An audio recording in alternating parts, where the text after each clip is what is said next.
Okay, well, let's go ahead and get started. Let me introduce our guest speaker today is Trish Glees from Sentinel Technologies. She's a former naval officer. She works all things tech. And really, we wanted to have her on this call to really help delineate the difference between, business continuity and enterprise risk. And sometimes that's a Venn diagram and a little bit tricky to navigate, but Trish is well versed in that space. So without further ado, Trish, you have the floor. All right. Good afternoon, everyone. I'm going to share my screen. Maybe. It's working. Look at that.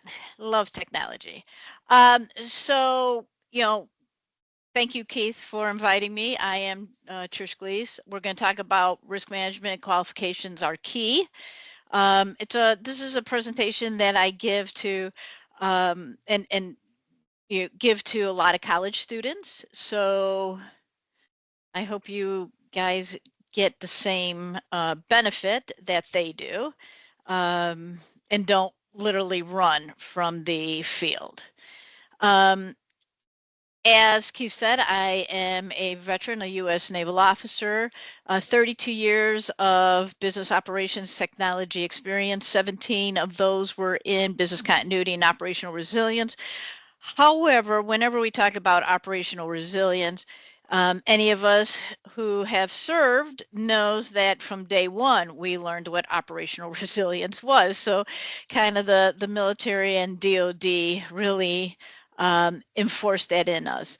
Of the major certifications I have DRI Internationals. I'm a certified risk management professional. That is the highest professional in the risk management. I'm also a CBCP.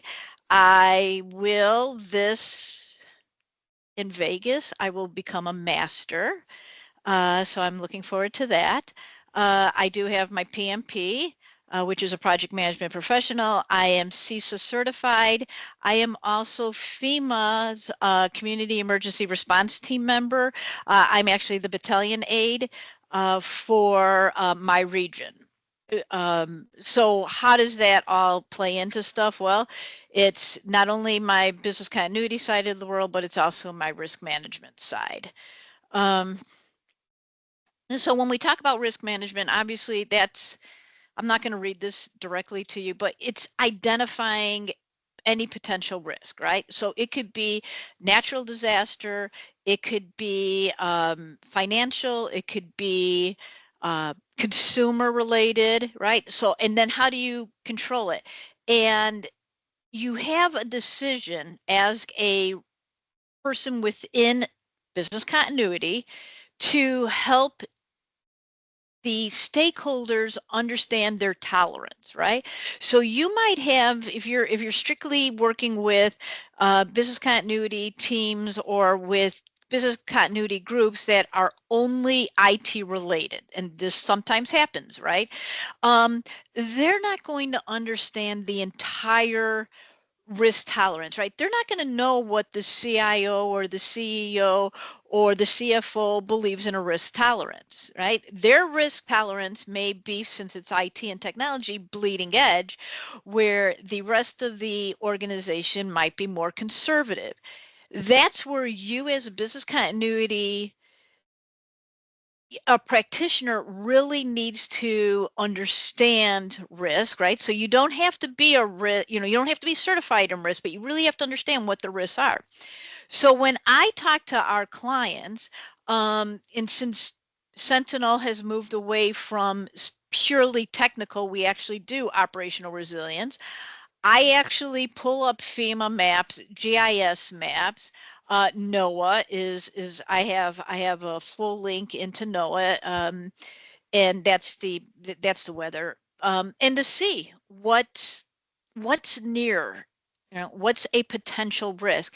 And for example, we have I have a government body that when I spoke to the town board and like their leadership, they're like, we have no, we've got, water is a risk to us, and obviously police, fire, but nothing else concerns us.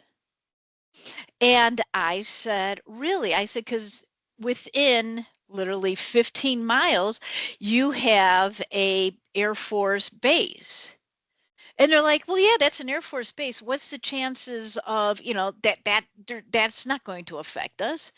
And I said, yes, it could, right? I mean, you've got an Air Force base, so now you're talking jet fuel, any kind of disruption in the military could cause you some problems. And that kind of got this light bulb to go off. And they're like, oh, so when you're thinking about this, it's just not finance, insurance, healthcare, project management. It's, everything, right? Environmental protection. You have to think about what is the probability and what's the impact, right? So I always say probability is, if it could, karma is a bitch. So as soon as you say it's not going to happen, it will happen. I have a friend who literally a week before we closed down for the pandemic, we were in a SANS training course, and they had brought up kind of pandemics and epidemics, etc. And he said, oh, something like that is never going to happen. That's ridiculous. Literally a week later, we're shut down. So I always say, don't say it's never going to happen, because I'll guarantee you it will. So what kind of skills are needed, right? These are all skills that have been honed into you, right? You've done every single one of these skills, right? Analytical, problem solving, communication, industrial. Well, industry knowledge would be, depending upon what specific industry, right? What regulations, what challenges, right? We know how to look at that. Technical proficiency, right? How are you going to use your data? How are you going to use your software? Um, and when you think about your analytical data thought, right? How is it, objective? Is it qualitative? Is it quantitative? You've done this, right? You know how to mitigate risk. When if you ever led a group of sailors or a group of soldiers, a platoon, I don't care if you've led, you've decided what your problem solving is going to be, right? You're going to have, no matter how wonderful your squad is, I'm sure each and every one of you have had the opportunity to have what I always call the whiny guy, right? Maybe it was just me, but I always got stuck with the whiny guy who, oh, I don't want to do this. This is too heavy. This is too hot. This is, right? And so I always, before we started any kind of work, I pretty much figured out what he was going to whine about, and I would be prepared. So if we were, short of, like scraping barnacles, I'd always have, bottles of water ready, because he would complain that it was always too hot. It was this or that. Um, so you go through that. Communication, right? How do you convey risk without you? First of all, risks are scary. No one ever wants to hear about the risk, but you need to make the risk and the threat be realistic, right? So going back to the pandemic, everybody going, oh, the pandemic will never happen. Well, realistically, yes, it could. Potential was high.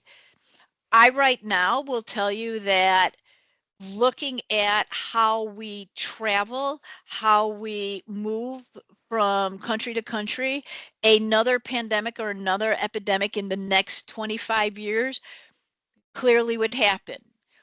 If I was going to ask, put it in a risk, I would put it in a low to medium risk, unless you were in healthcare.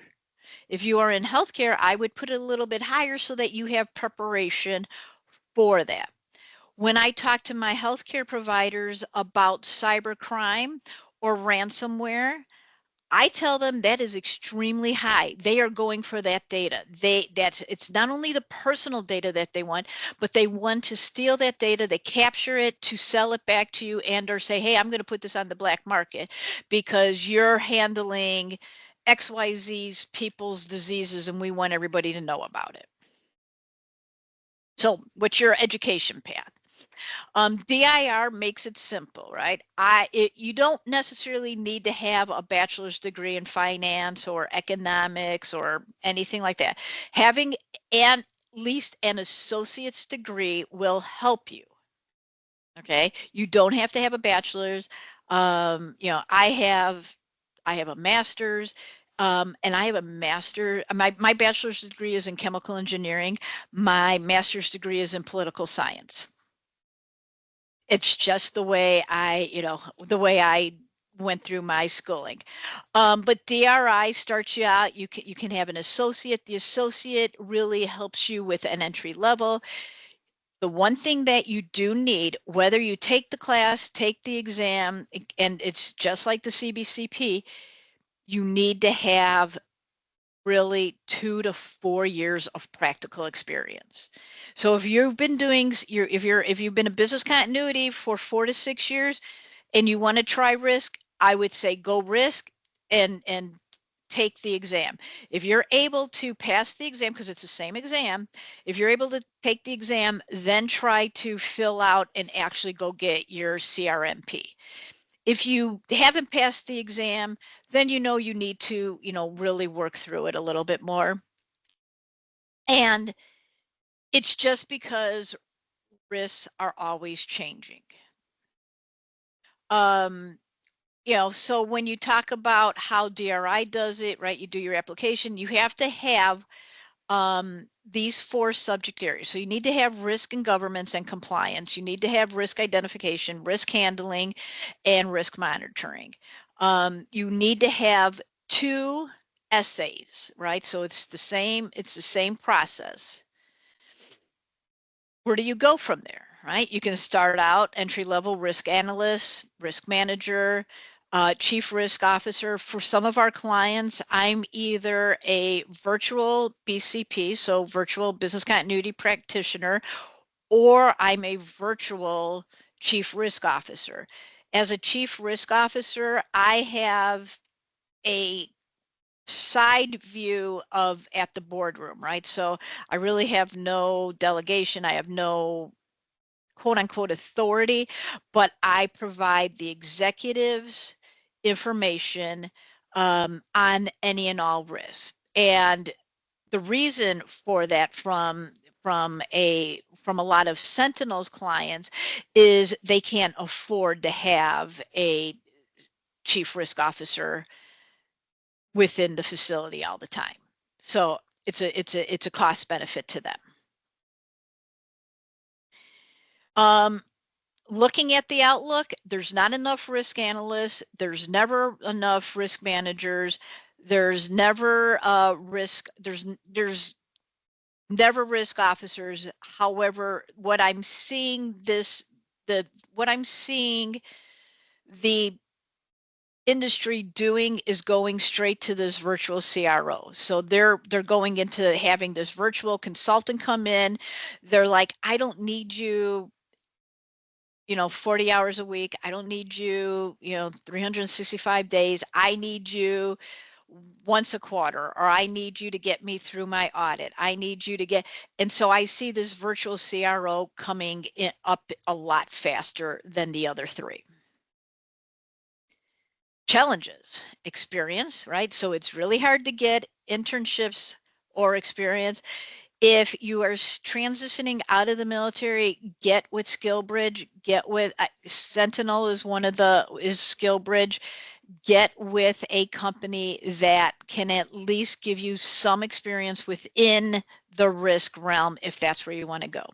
Got to build your skills, use your communication skills. Communication from market to market is completely different. Keith will tell you that the way a finance person will talk is completely different than an insurance guy, than a technology guy, than a manufacturing guy. When I talk, and it's always funny, because I have sales guys who kind of cringe that they're like, oh, okay, we're going, we need you to go on site, or we're going on site to talk about risk to a manufacturing company, right? And so you think manufacturing, very blue collar, very, very work oriented. And they're always afraid that when I come in, because they go, well, you're a girl. And I go, I checked this morning. Yep, I'm still a girl, still a female. It's okay. I can switch. RD, I see you have a question. Do you want to unmute yourself? I saw your hand up. Oh, your hand went away. Okay. All right. So networking. How can you network? You know, your LinkedIn. Get with each and every person you can on LinkedIn. Have us mentor you. Have us talk to you. Have us I had somebody in this group say, "Hey, I just got an opportunity here. What do you think?" And I said, "Oh, I know somebody who is there. Let me tell you what I think." And then it turned out that the amount of travel or the amount of seat time would really be sucky. Uh, but because you don't know who has somebody somewhere. Stay updated with industry trends. I I don't know if you guys still stick into that bandwidth of PT. So I do physical training every day. I am at the gym 5:30 or I'm running outside. And when I do, sometimes I do listen to music. Other times I have got several different news channels going. Pick your news channel. I find out what's happening within my first, 2.5, 3 mile run. Um, and I really get to hear worldwide what is happening, why it's happening, Um, and so keep up with that. If you rather meditate or do something, turn the news on. Trust me, you will get an idea of what is happening in the world within the first 15 minutes of any news program, because if it bleeds, it leads. Um, all right. I'm sorry, that was a double slide. So in conclusion, a career in risk management offers opportunities for growth, influence, okay? If you are a person who wants to influence the way somebody thinks, this is a career for you. There's always financial reward because, depending upon which industry you're in, with the right skill sets, education experience, you can build a successful career. You can literally mitigate risk for any organization. Um, Always use your military experience. Always explain when you're even if you're in an internship, always explain, here's something I did in the military, and fundamentally, this were risk, or this is how I navigated, or I decided what the tolerance for risk was. Same thing with business continuity, operational resilience. While I was in the military, I did this and I mitigated that disruption, or I knew there was going to, or I participated in an incident. I helped call in call fire. I helped, etc. I helped, a squadron come in, refuel, and we're back, off the tarmac in, a successful, whatever, 24-hour period. Um, and this is things that very few people have, is your military experience. Actually use it. Don't hide from it. Even if you have military experience that has a failure associated with it, use it. I talk about when I was a sophomore at Annapolis, we were in a parade, um, president, vice president, and you would go at arms with your ceremonial swords, which on the tip had like this ball. The young person behind me, the actually he was in my squad, he was behind me. He was off step. We went to add arms. I'm in my whites. I'm in a skirt. I'm in literally 1.5-inch heels. He catches the back of my thigh and slices up my thigh. As everybody flanked left, I continued straight because I saw there was a medic tent. as I got to the medic tent, I could feel, blood going down my leg. I walked in, leaned over the table, ass in the air, saying, I think I've just been stabbed. At which I got 12 stitches right there, right in the field. But I mean, I mitigated what was going to, what was going to be the worst thing. Now, of course, my squad leader was like, what the hell did you do? And I go, I knew I was, I didn't know how bad it was. I knew I was cut. I knew I got stabbed. And, this is what I, thought through. Did I go to captain's mass? No. Did I get in trouble? Yes, because I was told I should have continued to bleed through my uniform. That's just the way it is. So I just, keeping this really short, sweet, because I thought we'd have some conversation afterwards. I can go backwards in slides. Any questions? Did Yeah, I put you I'll all to start. sleep? I'll start, Trish. Yeah, a Yeah. lot of great information here. You touched on it just briefly. You're talking about Sentinel has their own skill bridge. Can you tell more about potential opportunities for any of these mentees if they would like to go down that route? What you could potentially offer as far as training?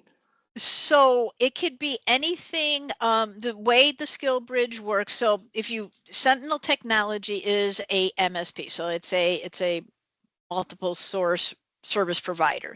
So if so technically, strictly technology, right? So if you want to get into sales, if you're coming out of the logistics world, you got sales. You can work in our data center. You can work in the SOC, which is the security operations center.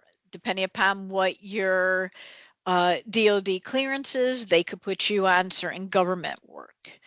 There is, the obvious in step to customer service, which I highly never suggest anybody ever go customer service because you've got to be able to um, handle a lot of bitching and moaning, and just our mentality.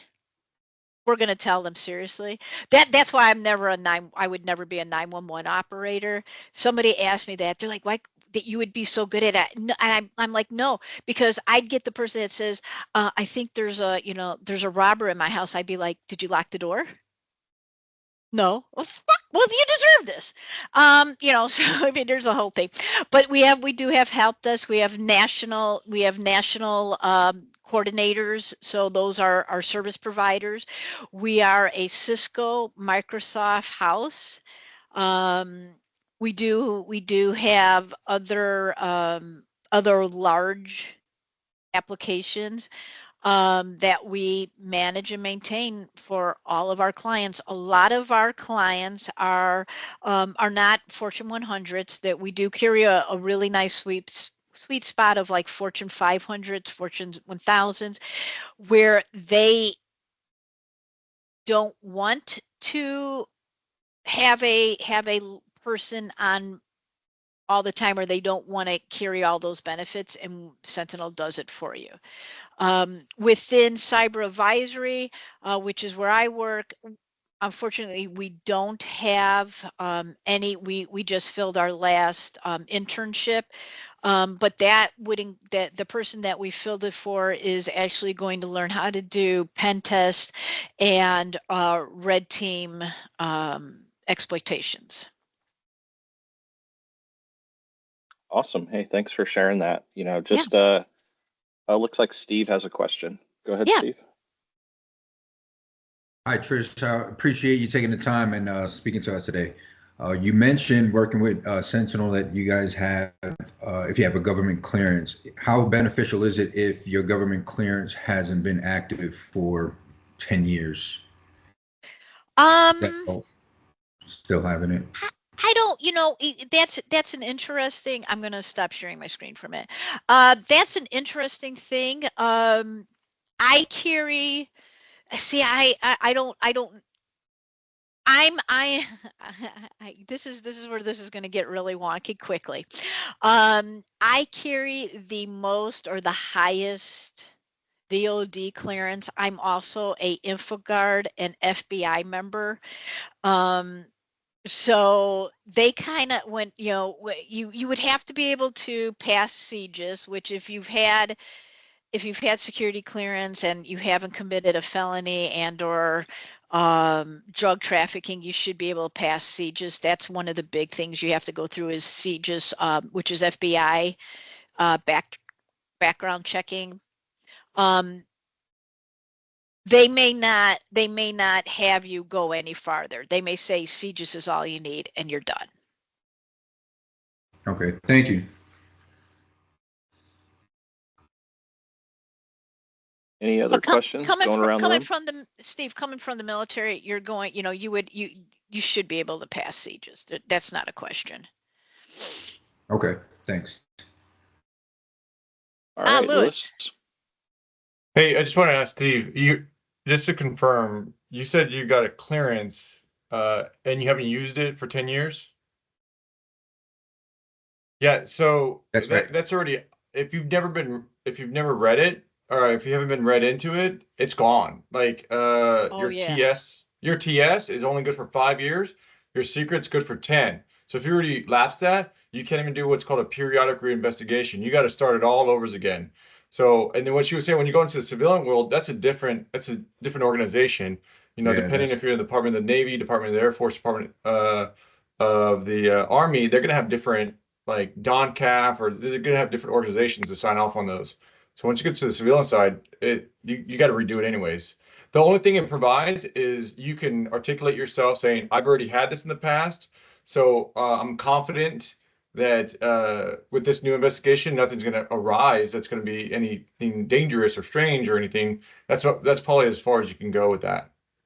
You know what, but Lewis? It's still going to follow the full investigation and everything because it's so it's different. Okay. Right. Yeah, and Lewis, you're right, because every 5 years since Homeland Security has been created, every 5 years I have to do Homeland Security review, and every 5 years I have to, on my document, I have to obviously say what clearances I've had in the past, but I have a particular DoD Pentagon clearance that requires a special key code. So before they actually run through it's like an RSA, they have to run an RSA key code against it. Otherwise, I come back. Yes. So the Pentagon has a lot more read-ins. Yeah. And so that's, when you get to your SCI, then you get extra read-ins for specific things. And that's what you're referring to, because you have special access. And so you have to have extra you have to have your extra read. Especially because of, what's been going on since I think 2012. I mean, we just had to change things up. The only way you're going to be able to get continuous evaluation is if you're in a permanent position, and that's not very often. So yeah, right, yeah, I mean, right, unless you're at the same, and because I go on, Sentinel works with like the Navajo Indian Nation works with the Alaska Indian Nation, so I go on tribal. So I particularly have, there's some very uniqueness, but I also know my clearance is coming up. About 6 months before I start revetting so that I don't ever have a lapse, and I have been doing that since I've left the service. So if you have an organization that needs it or wants to have you have it, have them start vetting you now. Okay, thank you. Hey, Chris. How's it going? Also, class of 15, go Navy. So I've been a Skillbridge Fellow here at the Global Risk Operations Center for Cultural Risk 1. So this is super on topic for me as I'm trying to figure out the differences and kind of those nuances between risk management and business continuity. And a lot of work kind of overlays each other. So I saw RIMS in there, which is a terrible acronym, but for any other professional organizations or publications that you'd recommend just to learn more about the risk management side? Yeah, I really deal with RIMS. I deal with NIST a lot, right? So NIST will have a plethora of business continuity and it will have risk management in there. The rest of it is, there is to the, I think, to the really degradation of the career. There is no risk management unless you can, if you can try, insurance companies will have certain risk management groups, but they don't let normal people in. You know, you have to be in that risk industry. I worked for Zurich North America in my past, so I've worked in insurance, so I still maintain mine, but it's a pain in the ass. So RIMS is really where you want to go, or NIST. Okay, that's what I saw. The project management professional one too. There's the Onwards Opportunity program out there for anyone else who's looking at that. Oh, there's kind of another good one. Yep, yeah. And so I've been looking at doing either the PMP or one of the human resources one up here in October. So I was just curious for how you've seen the PMP, obviously for project management and being able to run some of these systems and like the exercises. Has that been more of the benefit for it, or how exactly is that helping in this industry? So I started, PMP is I came out of the Navy with a PMP. So I've had it forever and I've just never let it lapse. I use it though. It's kind of nice because it does allow people to realize, oh, you've got critical skill set, you have time management, you understand. I can work through a full business continuity suite and crash things if need be, because I have the fundamental understanding of project management. If you think about it, business continuity in its tenure is just a project, but it's an ongoing project. I'll tell you too from experience, PMP is often paired on job listings for business continuity or DR jobs. It's often highly preferred to have a PMP, so it's going to set you a notch above your competition. And generally, PMP holders are getting about 30% higher on their compensation ask. So it's a negotiating point. You know, a lot of times when you're negotiating for salary, it's just HR. And it's not even like the person that's hiring you that's trying to give you that. You're fighting with HR, and HR is going to look at across the industry. They're going to look at, oh, this guy has a PMP, this person has a master's, a bachelor's, and then they're going to make that price point offer to you. So you're just setting yourself up for success. It's a very easy track certification to get. It's going to align to a lot of things you've done in the military. So it's going to be very familiar knowledge to you. Don't let the test be, it's daunting. It's like 200 or some questions, an hour and a half. So it's a long test. It's very lengthy and wordy. If you have struggle with reading like me, you're gonna suffer there for a bit, but it's not challenging from an information point. So I would definitely recommend getting the O2O opportunity. It's going to set you ahead of your peers. I totally agree with Daniel and Trish. Hey, I just want to say I got to drop, but hey, it was good seeing everybody, and I really appreciate the comments and everything. So see you guys next time. Thanks, Keith, for inviting me. Yep. Take care. And Daniel, you're right. And you think about it. If you've got your a business continuity, you got your CMCP, and then you have risk, right, which was added on. At least in my world, right? So I had my PMP, I had my CISA, I had my business continuity. When I got my risk, I went to my boss, who we went to HR, and I said, I had this, and I showed market across, here's what a risk manager would be making, right? Here's it. And you're like, well, that's just a specific risk manager. And I said, you're right. Now I have these 5 other certifications behind it. So it did allow me for negotiation. I'm already, as I stated on earlier, I'm going for, I'll have my master's at, I'll be part of the, less than 700 people have their masters in business continuity from DRI. I plan on using that to my advantage. So use it, right? You've got it, use it. That's one thing that we're so used to pay bands, right? In the military, right? An E1 is going to make this, an E5 is going to make this, an O1 is going to make this, an O3 is going to make this. We're so used to pay bands. And yes, to get out of that pay band, or maybe there's an exam to get to the next level. When you get to corporate America, there are no there are pay bands, but you can negotiate. Not like you can negotiate with the government. Lewis? Yeah, so yeah. my question would be to go with you, Trish and Daniel, like you have what they're looking for. They have requirements, recommendations, and they usually opt a range of salary between, X amount to X amount. When you talk about the PMP and the negotiations, do you ever see it as like, hey, well, we're not paying that much for that role. It just isn't cost effective for the company, and there's no availability for maybe something that would make you eligible for something else. Is it something you just, all right, I got to go to a different company?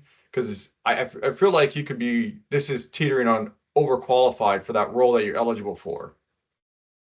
I never call PMP overqualified. Yeah. I think PMP is it's a modifier to your capabilities. You've proven you have the ability to manage projects. A lot of programs are just a series of projects, and that's why PMP is valuable in that space. A lot of BC programs are projects in organizations. When you come on board, like over here at Norfolk Southern, they're leading this huge agile project to put resiliency in the organization. Part of that's the BCDR. So me being a PMP, I kind of fit in there and help drive that, but I'm not one of the project managers. I'm one of the program managers. Salary point though, I would caution against leveraging PMP in your conversation. Let that PMP drive itself. You have all these background and experience. They're going to hit you with that price point. Whenever I'm in salary negotiations, I try to ask, how can we achieve this? This is what my goal is. What kind of things do we need to, offset this by, I'm getting the military TRICARE health benefits right now. So is that something we can offset? Maybe I can get an extra a week of leave or something. We could work in that. But instead of saying, I want this number, and this is why I should get this number, I say, how can we work to that number? That's a great point. And using leave, right? If you take leave instead of money. I mean, at the end of the day, you want the extra leave. However, one of the things is they may say, well, we don't need a project manager. Ask them, so explain the job. What's the, what's the daily work schedule? What does it look like?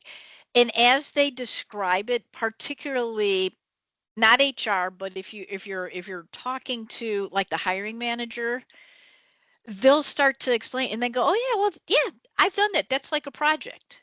I've done that. That's business continuity. I've done that. That's operational resilience. Start putting in those words because they may not know what those words are. They may not be using them in that context. Larry? Yeah, I was just going to add to the conversation because my current role with Marriott is a disaster recovery project manager.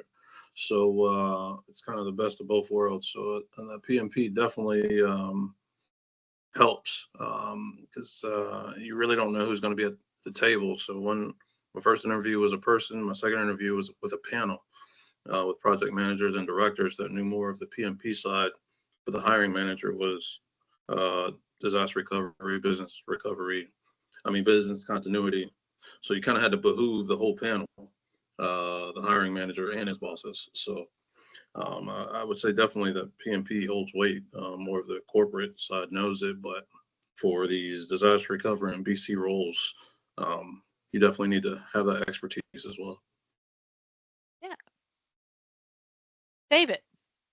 Yeah, and so let me tell you as well, for those that are getting ready to transition, you can do a thing and over inundate yourself trying to get too much. So I would caution you with that. I would say your BC certification is absolutely what's going to get you a seat at the table to have the conversation. The rest of the stuff is absolutely the tools that you can utilize for your salary negotiation and things of that nature. But the one thing that I can tell you is I was getting ready, and I'll be honest, I've only been in my role for about a month now. I retired literally 9 days before I stepped into this job. So I can tell y'all, one, you will have to find a company that's going to see your value. My 3 direct peers, they all have some type of industry specific. They're used to insurance. One is used to IT. One is really used to finance. What they didn't have that I bring to the table is actually when the roof of a building falls off, being able to go, okay, everybody else calm down, everybody else shut up, stop letting the world melt around you, and let's take this a methodical decision making. So while all of these certifications, they are important, and I definitely do not want to do, is when you sit down and you're talking with somebody, being able to say, hey, these are the skills that I am bringing to your organization, they will see value in that. You just have to know how to communicate that. And I will tell you, and this is not me bragging, this is not, I didn't have to argue for salary. They said, hey, our range is this, and we're giving you the top of that range because we see the value you bring into the organization.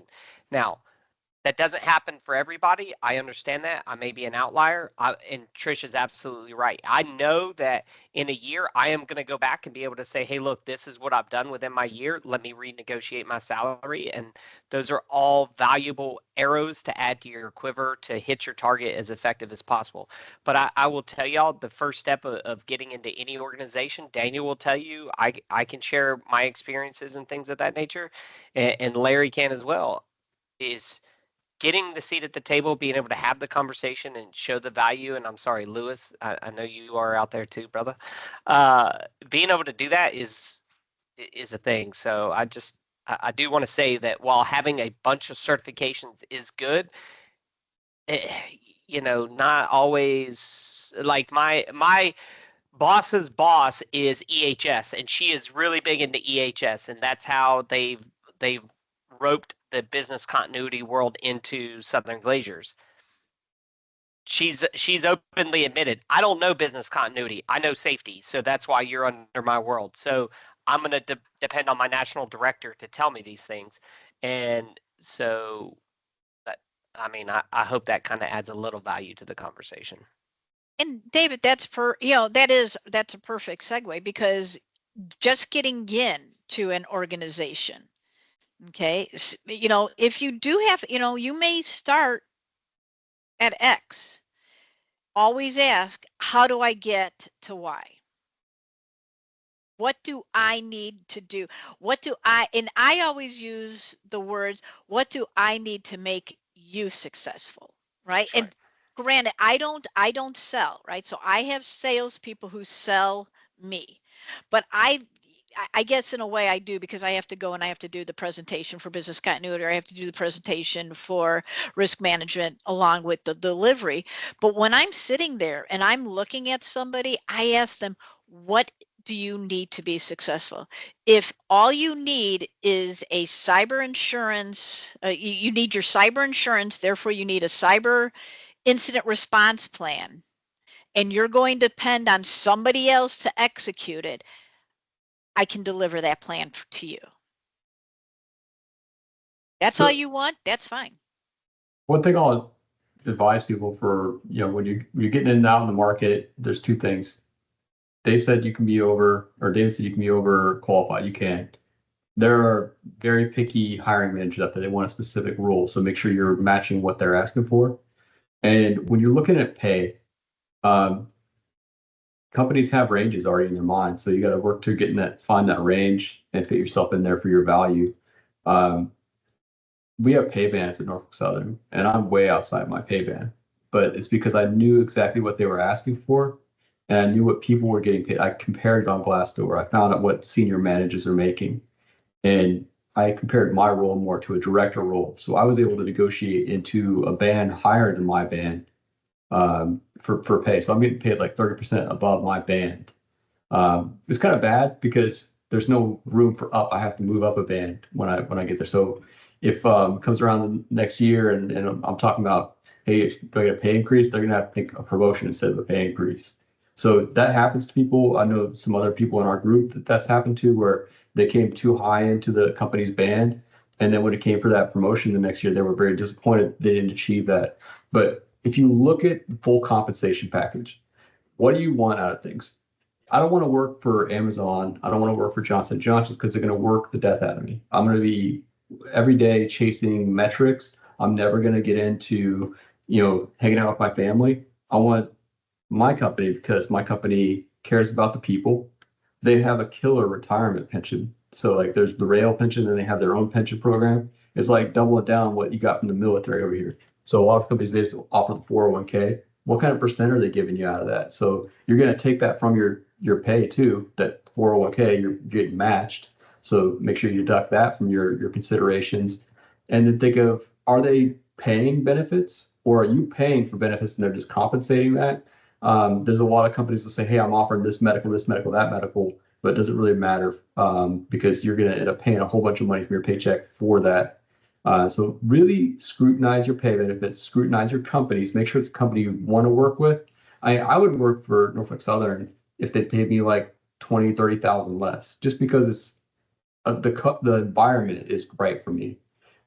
So I wasn't expecting much, and I went heavy in the negotiations. I still got way more than I wanted, but you need to consider these things. Don't just jump at that first thing unless you're looking for something quick to get into BC world.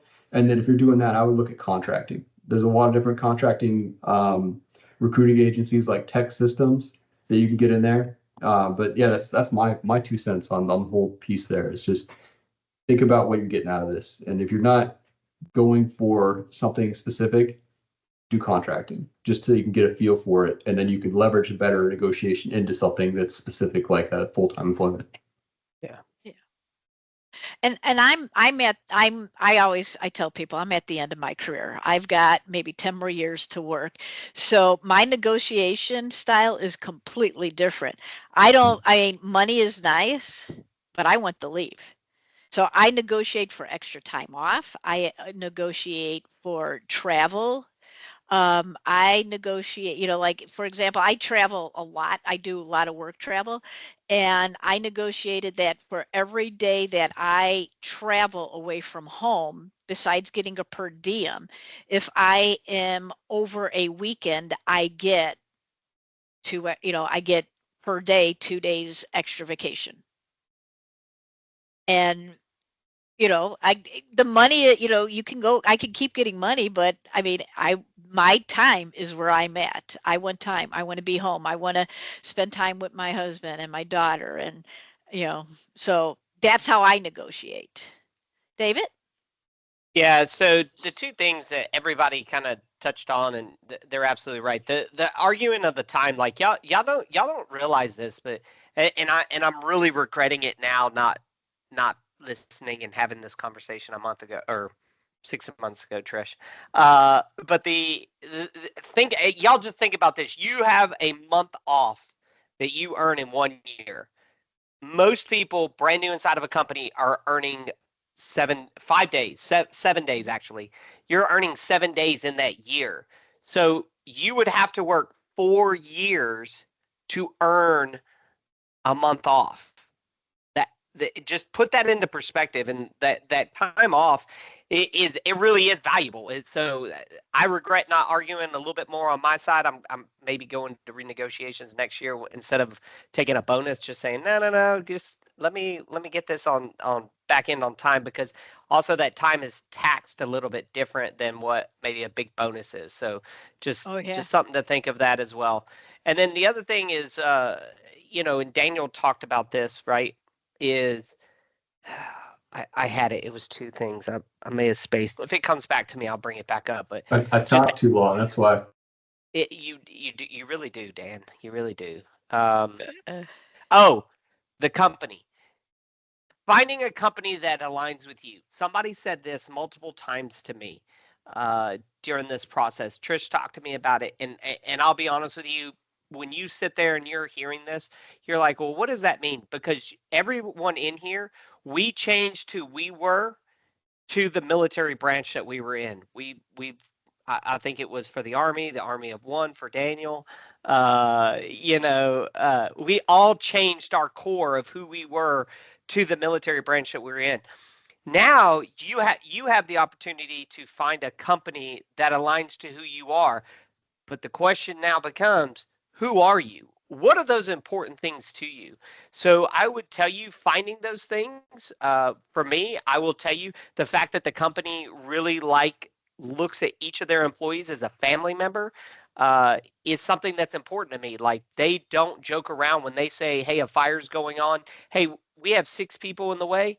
And this is coming down from very high up saying, hey, what's up with those 6 people? Are they okay? Do we have accountability of them? Do they need anything? Is there anything the company can do for that? That really resonates with me, and that's important to me. So I will tell y'all that in finding a company and doing the research, what company resonates with you is very important. So yes, the time is important, and finding a company, those are the 2 things that I also wanted to bring up, and I think I'm done, but. And if you don't know who you are yet, Daniel, you're right. Consulting is the way to go. Consulting will allow you to go from market to market, company to company, small, large, big, you know, and with each size comes office politics. As you can see, I work from home.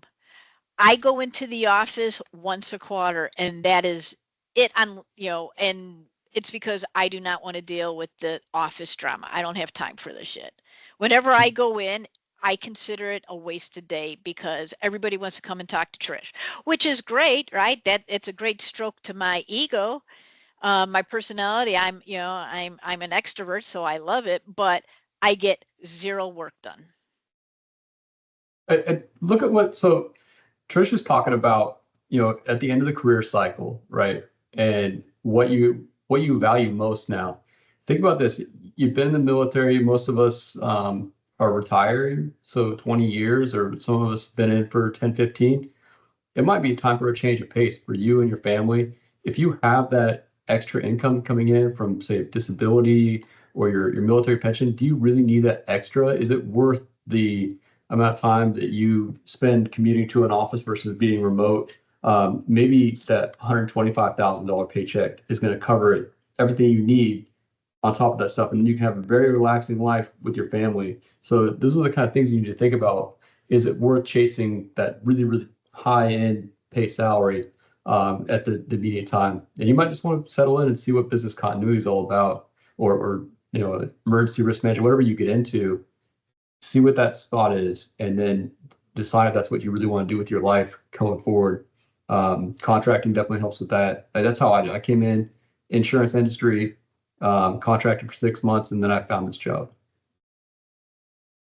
It was like $65 an hour. It was nothing. Hey guys, I got to log off. I got another meeting. It's great seeing everybody. I know that Daniel dropped my LinkedIn on the chat, so please hit me up. If you got any questions, comments, concerns, let me know. Thanks. Gotta go. Great. Bye, David. Somebody else had a question. Sorry. Yeah. Oh, okay. All right, everyone. Out, but yeah. All right. So I am on LinkedIn. Hit me up. I will accept your request, and definitely always want to talk to y'all. Thank you, Trish. It's awesome having you on again. Thank you. Nice meeting everybody. Bye-bye. Thank you. Thank you very much. Nice meeting everybody.